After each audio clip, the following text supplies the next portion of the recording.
तो उस वक्त देख के ये समझ में नहीं आया था कि जिसने भी फिल्म बनाई थी एक कल्पना थी और सारी चीज़ें।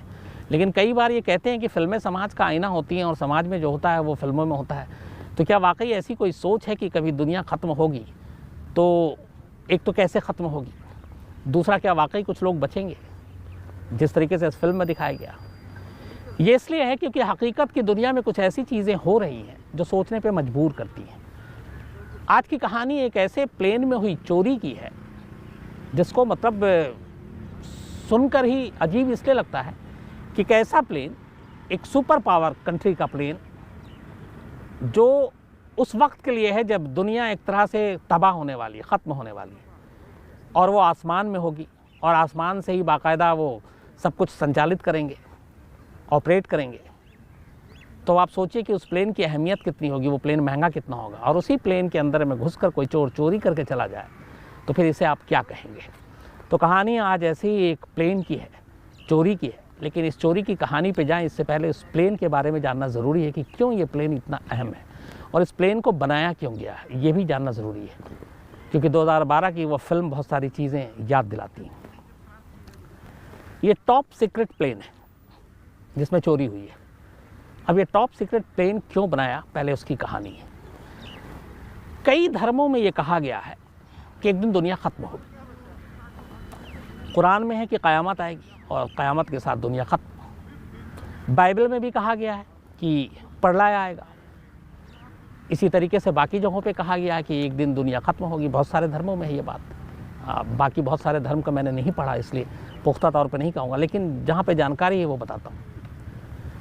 तो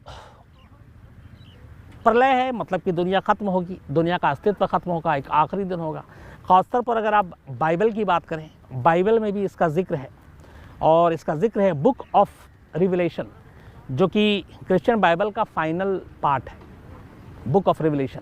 उसमें बाकायदा मेंशन है इसके 12वें अध्याय में, 12th चैप्टर में, और उसमें लिखा हुआ है, पूरी कहानी है कि एक महिला और ड्रैगन, इन दोनों की कहानी है इसमें। कि महिला यानी वर्जिन मैरी जो ईसा को, जो हम लोग हज़रत ईसा कहते हैं, उनको जन्म देती हैं, और उस बच्चे ईसा पर शैतानी ड्रैगन हमला कर देता है। ये बाकायदा बाइबल में है।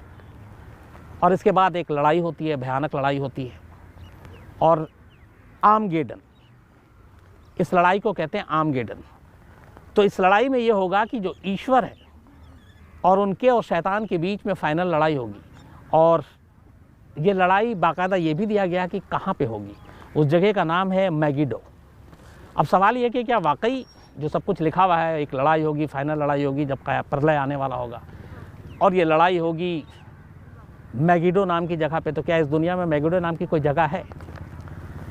तो बिल्कुल है, इसी दुनिया में है। मैगिडो नाम की एक जगह है, मशहूर जगह है। ये इज़राइल में है और इसका नाम है टेल मैगिडो। तो इज़राइल का ये एक छोटा सा शहर है, और कहते हैं कि आखिरी लड़ाई यहीं होगी जो दुनिया ख़त्म होगी, यानी कि फाइनल जजमेंट वाले दिन यहीं पर होनी है आखिरी लड़ाई। और इस रोज़ सबका फ़ैसला होगा। जो ईश्वर के मानने वाले होंगे वो सब बचा लिए जाएंगे, और जो उन पे आस्था न रखते होंगे उन सबको सज़ाओं के लिए छोड़ दिया जाएगा, वो अपनी अपनी सज़ा भुगतेंगे।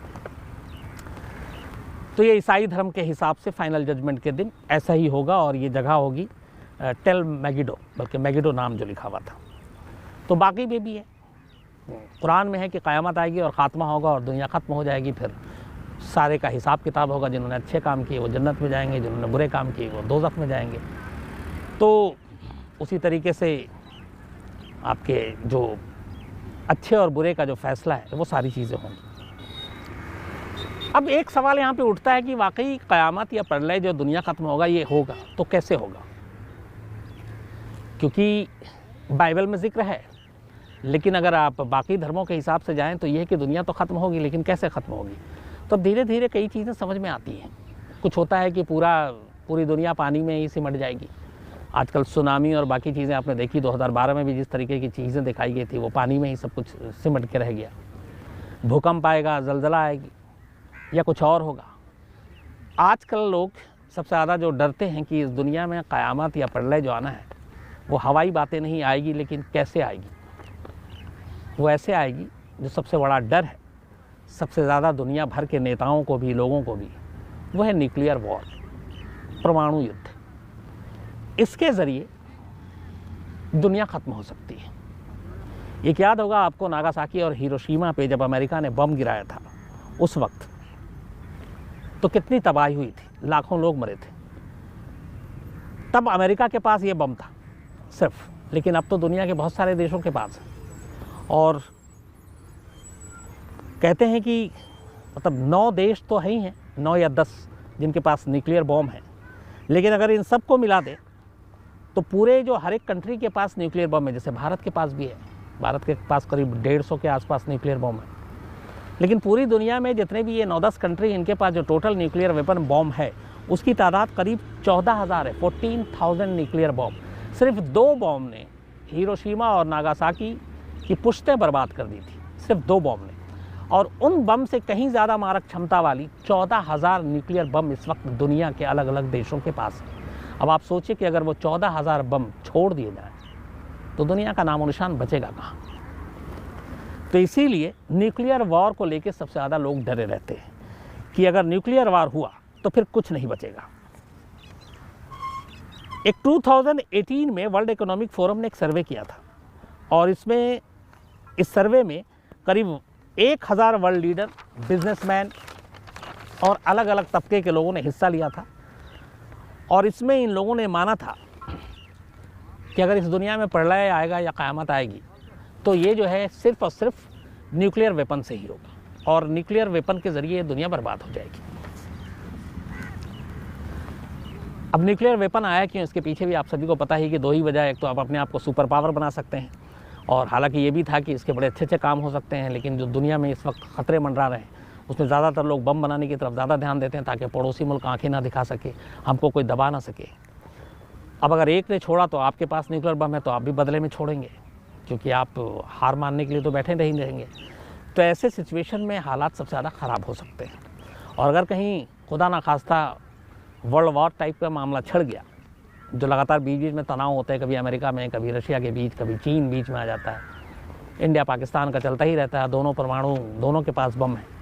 तो सोचिए कि अगर एक दूसरे पे डाल दिया तो फिर क्या होगा, इंसान नाम की चीज़ नहीं बचेगी। इसीलिए सबसे ज़्यादा ख़तरा क़यामत और प्रलय को लेकर ये है कि कैसे आएगी। तो वो शायद दुनिया में ज़्यादातर लोगों का मानना है कि न्यूक्लियर वॉर की सूरत में ही आएगी, जब दुनिया ख़त्म हो जाएगी। अब ये कहानी का एक पार्ट इसलिए था कि अगर ऐसी सिचुएशन में जब न्यूक्लियर वॉर छिड़ती है, और मान लीजिए 9-10 देशों के पास बम है, न्यूक्लियर परमाणु बम है, तो क्या उनमें से कोई बचेंगे या फिर वो जंग लड़ने के लिए लड़ने की सलाहियत रख सकते हैं? क्योंकि एक तरफ बॉम्ब छोड़ा जा रहा है, मान लीजिए अमेरिका है, रशिया है, चीन है, भारत है, सारे न्यूक्लियर वेपन हैं, नॉर्थ कोरिया है, जापान है, तो फिर क्या होगा? तो उसी से ये कहानी शुरू होती है।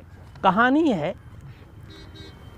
कि ऐसे सिचुएशन में जब पूरी दुनिया में न्यूक्लियर वॉर छिड़ जाए तो आप ज़मीन से ऊपर हवा में रहकर न सिर्फ अपनी जान बचा सकते हैं, बल्कि आप दुश्मनों के ऊपर हमला भी कर सकते हैं, न्यूक्लियर वेपन से भी हमला कर सकते हैं।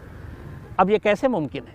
तो ये ख़ास टेक्नोलॉजी के साथ एक सीक्रेट प्लेन के ज़रिए मुमकिन है, जो आपको हवा में उड़ाएगा, और उसी प्लेन में सब कुछ मौजूद होगा। आप वहाँ से कमांड दे सकते हैं, आप वहाँ से बॉम्ब छोड़ने का वो कर सकते हैं, और दूसरा आप न्यूक्लियर और रेडिएशन के उससे अपने आप को महफूज भी रख सकते हैं, क्योंकि आप हवा में हैं, जैसे 2012 की फिल्म में पानी में दिखाया गया था। तो इसी के लिए रूस ने भी, अमेरिका ने भी बनाया एक स्पेशल प्लेन बनाया जिसका नाम रखा डूम्सडे प्लेन। डूम्सडे जैसे आप पता ही है कि ये नाम ही है क़यामत के दिन और उसके जजमेंट के दिन के आखिरी दिन जब दुनिया ख़त्म होगी, तो उसी के नाम पे ये प्लेन है। और रशिया के पास ये प्लेन है, रशिया ने ये प्लेन बनाया, बहुत ही हाईटेक प्लेन। इस प्लेन की खासियत ये है कि ये न्यूक्लियर हमले को भी झेल सकता है और कहीं से भी उड़ान भर सकता है।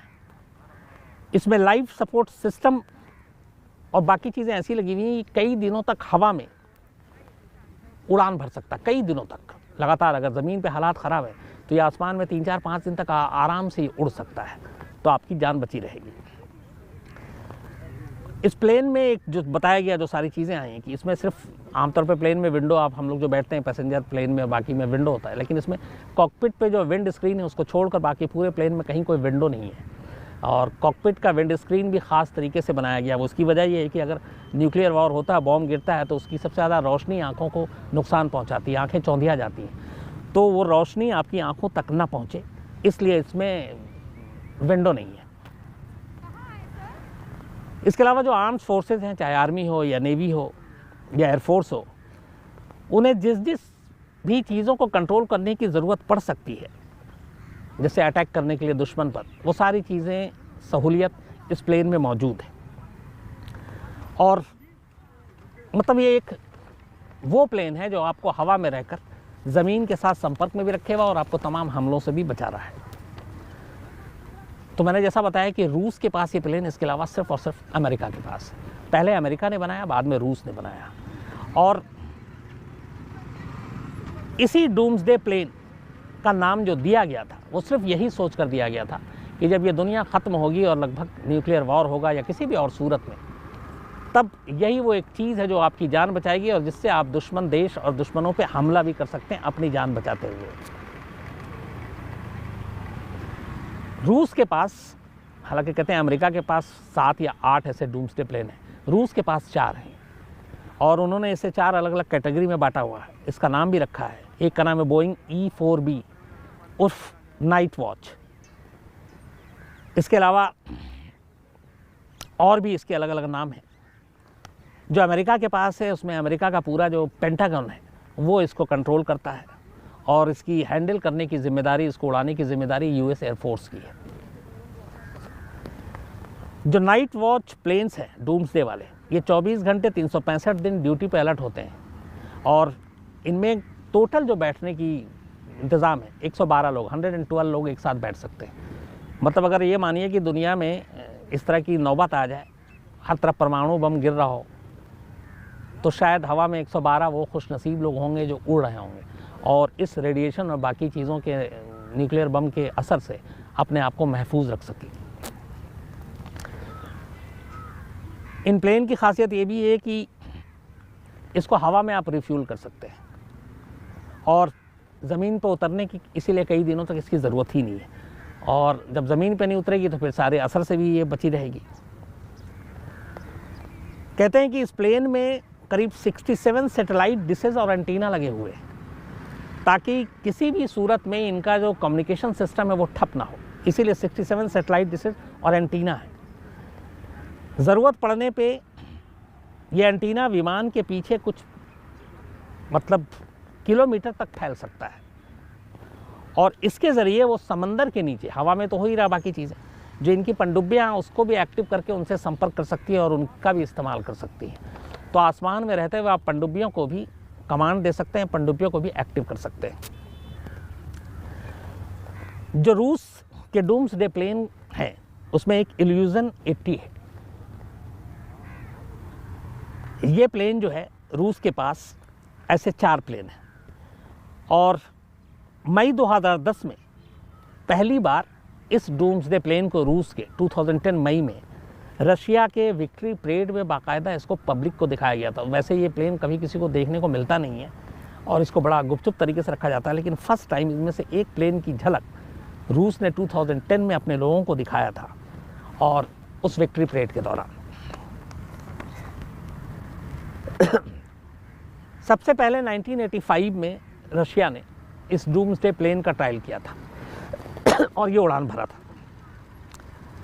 अब उसको 85 के हिसाब से करीब 35 साल हो गए, तो 35 साल प्लेन मतलब काफ़ी पुराना हो गया है और इसीलिए अब खबर ये आई है कि 2025 तक, यानी कि अभी 20 ख़त्म होने वाला, अगले 4 सालों में जो रशिया है वो इस डूम्सडे प्लेन को नए सिरे से रिप्लेस कर रहा है और उसकी बाकायदा पूरी तैयारी चल रही है, उस पर काम चल रहा है और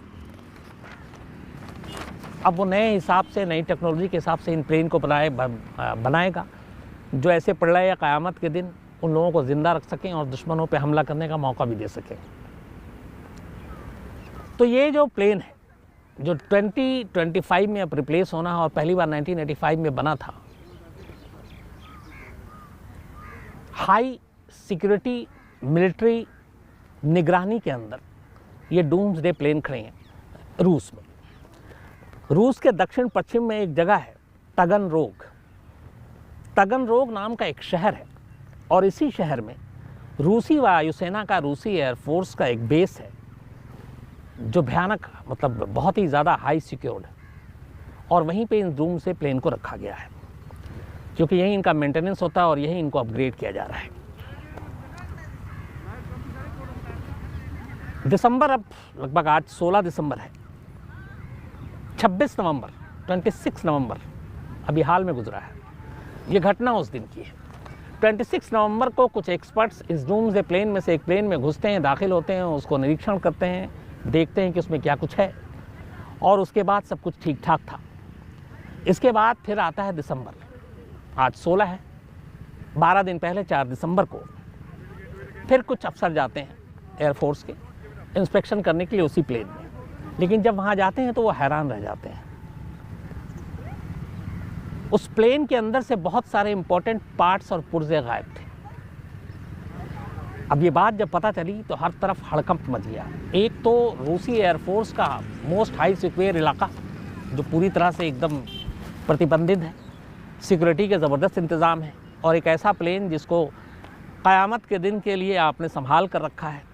उस प्लेन के अंदर कोई चोर घुसता है और पुर्जे चुरा के चला जाता है तो ये किसी, मतलब आम जगहों की तो छोड़िए, ऐसी जगह पे चोरी होगी तो फिर तो सारे अफसर और जितने भी उसके वहाँ पे जो इंचार्ज हैं, इन सभी का नींद हराम होने के लिए काफ़ी है। बाद में जब फिर बाकी टीम पहुँची, जब ये खबर फैली, हड़कंप मचा, तब इंस्पेक्शन के लिए बड़े अफसर सब पहुँचे वहाँ पे। जब उन्होंने पूरे प्लेन की जांच की तो पता चला कि प्लेन के अंदर से कुल रेडियो उपकरण के 39 पुर्जे और 5 रेडियो बोर्ड ये गायब है। और ये सारे इस प्लेन के लिए सबसे इम्पॉर्टेंट पार्ट पुर्जे हैं। तो 39 पुर्जे और 5 रेडियो, करीब टोटल मिलाकर 44 पार्ट्स गायब। अच्छा, इनमें से कुछ प्लेट्स ऐसे थे, चूँकि ये आपको एक तो न्यूक्लियर हमले से भी बचा के रखना है, इस प्लेन में खासियत है, तो कई इसके उपकरण और पुर्जे ऐसे थे जो सोने और प्लेटिनम के जैसी महंगी धातुओं से बने हुए थे, गोल्ड और प्लेटिनम जैसी महंगी धातु से, क्योंकि उनकी ज़रूरत थी वहाँ पर। तो अब जब ये चीज़ें पता चलीं तो रूसी एयरफोर्स में हड़कंप मच गया। इसके बाद जब मामले की तफ्तीश की गई तो उनको उस प्लेन के अंदर से कुछ फिंगरप्रिंट्स मिले, कुछ जूते के निशान मिले, और इसके बाद जांच आगे बढ़ी। लेकिन अभी इतने दिन बीत चुके हैं, कौन चोर था, किसने, वो कैसे प्लेन के अंदर दाखिल हुआ। हालांकि फिर ये बात आई कि ये जो भी चोर था ये कॉकपिट के थ्रू प्लेन के अंदर दाखिल हुआ था, लेकिन वो कौन था, क्या था, यहाँ तक कि जो आसपास में सीसीटीवी कैमरे थे उनका भी रुख मुड़ा हुआ था, दिखाई नहीं दे रहा था, तो चोर तक वो लोग पहुँचे नहीं। इसको लेके एक बड़ी कमेटी बनाई गई है बाकायदा, और वहाँ के मिनिस्ट्री ने इसके ऊपर बाकायदा स्टेटमेंट तक देना पड़ा है। एक प्रेस ब्रीफिंग के दौरान वहाँ की मिनिस्ट्री ने ये कहा है कि ये बहुत ही सीरियस मामला है, ना सिर्फ हम इसकी जांच कर रहे हैं बल्कि आइंदा ऐसा ना हम इसके पुख्ता इंतज़ाम भी कर रहे हैं। अब इस डूम्सडे प्लेन के अंदर हुई इस चोरी से पूरे रक्षा विभाग की किरकिरी हो रही है, अफसरों की किरकिरी हो रही है। वो ये इसलिए कि एक तो ये इतना, मतलब अहमियत जिसकी है, जिस प्लेन की, जिसको आप ख़ास क़यामत के दिन के लिए संभाल के रखे हुए हैं, और उस प्लेन में चोरी हो जाए तो हर तरफ किरकिरी भी हो रही है। और दूसरा ये भी है कि अगर इसी तरीके से सारी चीज़ें हुई तो रूस एक परमाणु संपन्न देश है, उसके पास बहुत सारे न्यूक्लियर बॉम्ब हैं, तो क्या उन सभी चीज़ों की भी हिफाजत ऐसी ही हो रही है, गलत हाथों में नहीं पड़ सकता है, जो अक्सर बाकी दूसरे देशों पे उंगलियां उठती हैं कि कोई आए और चुरा कर ले जाए। तो इसलिए इसको लेके रूस पे काफ़ी कुछ किरकिरी भी हुई, क्योंकि रूस के बाकायदा जो रक्षा विभाग है उसने प्रेस कॉन्फ्रेंस की, तो पूरी दुनिया के मीडिया में भी ये खबर आई, और इस तरह के प्लेन के बारे में फिर जानकारी भी सामने आई कि ऐसी भी कोई प्लेन है जो ख़ास मौके के लिए संभाल कर रखा गया है। तो ये है उस प्लेन की चोरी की कहानी, जिस प्लेन को आप सिर्फ अंदाज़ा लगाइए। मैं फिर जब इस कहानी पे रिसर्च कर रहा था और जब इसी कहानी में पढ़ी तो पहली चीज़ मैंने शुरू में जैसे आपको कहा था कि 2012 वो फिल्म मुझे याद आ गई थी, इसलिए कि वो पूरा सीन जो है आप में से मुझे लगता है ज़्यादातर लोगों ने देखी होगी, नहीं देखी होगी तो एक बार मौका मिले तो देखिएगा। कि कैसे एक दुनिया ख़त्म हो रही है और एक जहाज़ के ही अंदर जो है बस वो लोग बचे हुए हैं, वो सारे अमीर लोग हैं, बड़े लोग हैं, ताकतवर लोग हैं। तो यहाँ पे अंदाज़ा लगाइए कि वो एक ऊपर वाला ना करे कभी ऐसा हो कि न्यूक्लियर वॉर छिड़े, क्योंकि उसका अंजाम हम सबको पता है। हिरोशिमा नागासाकी ने झलक दिखा दी है और वो तो कुछ भी नहीं था। अब तो जैसा मैंने बताया कि 14,000 ऐसे बॉम्ब दुनिया के 9, 10, 11 देशों के पास हैं, तो एक ने चलाया तो फिर आप सोचिए। वैसे भी वर्ल्ड वार की सबसे बुरी चीज़ ये होती है कि उसमें गुटबंदी हो जाती है। ये नहीं है कि दुनिया के जो 200 या 206 या 7 देश हैं वो सब अपनी अपनी अलग अलग लड़ाई लड़ते हैं। उसमें सीधी टीम बन जाती है कि अगर अमेरिका के एक तरफ है तो अमेरिका के साथ 30-40 देश कौन से होंगे, रूस अगर एक तरफ है तो रूस के साथ 30-40 देश कौन से होंगे, चीन के साथ कौन होगा। तो जब ऐसी गुटबंदी हो जाती है तो अगर एक गुट ने फिर एक बॉम्ब छोड़ा तो दूसरा गुट, उसके पास भी बॉम्ब है, वो भी छोड़ेगा, तीसरा फिर छोड़ेगा। तो इस तरीके से धीरे धीरे पूरी दुनिया इसकी जद में आ जाएगी और दुनिया ही ख़त्म हो जाएगी। तो फिर आखिर में वही सोचता हूँ कि ये जो क़यामत है, ये जो प्रलय है, ये कैसे आएगी। शायद इन्हीं ज़रियों से आएगी या कोई और ज़रिया होगा। इसके बारे में ज़्यादा कुछ चूँकि पता ही नहीं है तो आपसे क्या शेयर करूँ, बताऊँ। लेकिन हाँ, अगर ये सच है कि क़यामत और प्रलय जो उसमें सारी चीज़ें हैं, तो तरीक़ा क्या होगा। अगर आज की इससे ही से पूछें आप, तो दुनिया के ज़्यादातर जानकार जो डरे हुए हैं वो सिर्फ एक ही चीज़ को लेकर, और वो है न्यूक्लियर वॉर, कि जिस दिन ऐसा हुआ उस दिन ये दुनिया ख़त्म हो जाएगी।